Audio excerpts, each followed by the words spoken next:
আজকে তোমাদের বলবো যে বিশ্বাস সবাইকে কিন্তু বিশ্বাস করা যায় না। আবার যদি তুমি বিশ্বাস না করো, তুমি কিন্তু আগে এগোতেও পারবে না।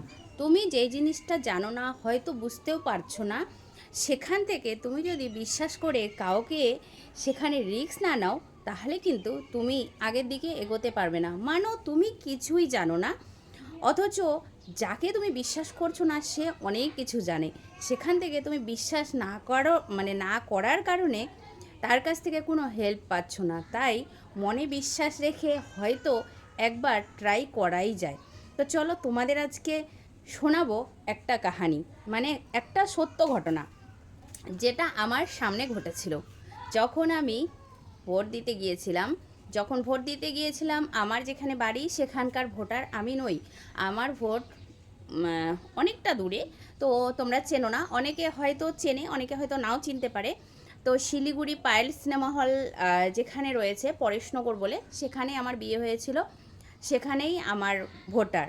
তো যাই হোক, সেখানে আমি ভোট দিতে গিয়েছিলাম। ভোট দিতে যাওয়ার পরে তো আমি যেহেতু দূর থেকে গিয়েছিলাম, তো আমার হাতে একটা পার্স আর মোবাইলটা নিশ্চয়ই আমার থাকবে। তো যাই হোক, পার্সটা তো সব জায়গায় রাখা যায় না, কারণ এটা তো দরকারি জিনিস। তো দরকারি জিনিসটা আমি হাতে নিয়েই ভোট দিতে গিয়েছিলাম। ছাতা নিয়ে গিয়েছিলাম, ছাতাটাও রেখে গেছি একটা দিদির বাড়িতে। তো পার্স আর মোবাইলটা কিন্তু আমি সঙ্গে করেই নিয়ে গেছি। তো এতদিন ধরে যেহেতু আমি ভোট দিয়েছি, তখন আমি জানতাম না যে এবার পার্স আর মোবাইল দুটোই বাইরে রাখতে হবে। তো যাই হোক, ওখানে ব্যবস্থা ছিল, সবাই জমা দিচ্ছিল।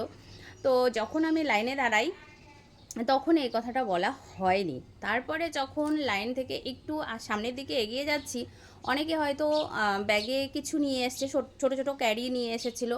তো তাদের ক্যারিগুলো রাখতে বলছে। অনেকের পকেটে কিন্তু মোবাইল ছিল, সবার হাতেই মোবাইল থাকে। তো আমার হাতে যেহেতু পার্স আর ফোনটা ছিল, তো ফোনটা আমি আমার হাজব্যান্ডকে দিয়ে দিয়েছি, শুধু আমার হাতে পার্সই ছিল। তো যাই হোক, তখন আমার পেছনে দুটো মেয়ে দাঁড়িয়েছিল। তো সামনে ছেলেদের লাইন ছিল ছিল এই সাইডে, আমাদের মেয়েদের লাইনটা আলাদা ছিল। তো যখন বলল, ভেতর থেকে এসে একজন বলল যে মোবাইল আর পার্স কোনো কিছুই হাতে নিয়ে প্রবেশ করা যাবে না। তো তখন আমার পেছনে থাকা দুটো মেয়ে ছেলেটাকে বলল, ছেলেটাকে যখন বলল মোবাইলটা রেখে আসো, তো ছেলেটাকে বলার পরে মেয়েটা পেছন থেকে সাহায্য করার জন্য সামনের দিকে এগিয়ে গিয়ে বলল যে দাদা ভাই, মোবাইলটা, মানে দাদাই বলল, আমরা যেহেতু এখানে সোশ্যাল মিডিয়ায় দাদা ভাই বলি, তো আমি দাদা ভাইই বলছি, যাই হোক দাদাই বলল, বললো দাদা আমাকে দাও ফোনটা, আমি রেখে দিচ্ছি, তুমি ভোট দিয়ে আসো, তারপরে তোমাকে ফোনটা আমি দিচ্ছি।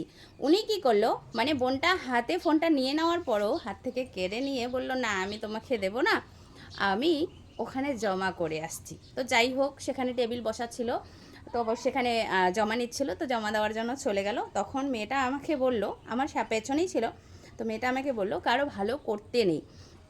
তখন আমি তাকে একটাই উত্তর দিলাম যে দেখো, একটা কথা বলি, বিশ্বাস, ওনার ভেতরে বিশ্বাসটা নেই, আর কি করেই বা বিশ্বাস করবে, তোমাকে তো এখানেই চেনে, মানে এখানেই দেখেছে, তুমি তো পরিচিত কেউ নও। তো যেহেতু সে কারণেই উনি তোমাকে মোবাইলটা দিতে চায়নি। আর আরেকটা কথা, যে এরকম তো ঘটে, এরকম হয় কিছু কিছু জায়গায়, কিন্তু এরকম ঘটনা ঘটে, বিশ্বাস করে দেওয়ার পরে কিন্তু সেটা গায়েবও করে দেয়। তো সেখানে হওয়ার এরকম ঘটনা ছিল না, কারণ ওখানে পুলিশ প্রশাসন ছিল।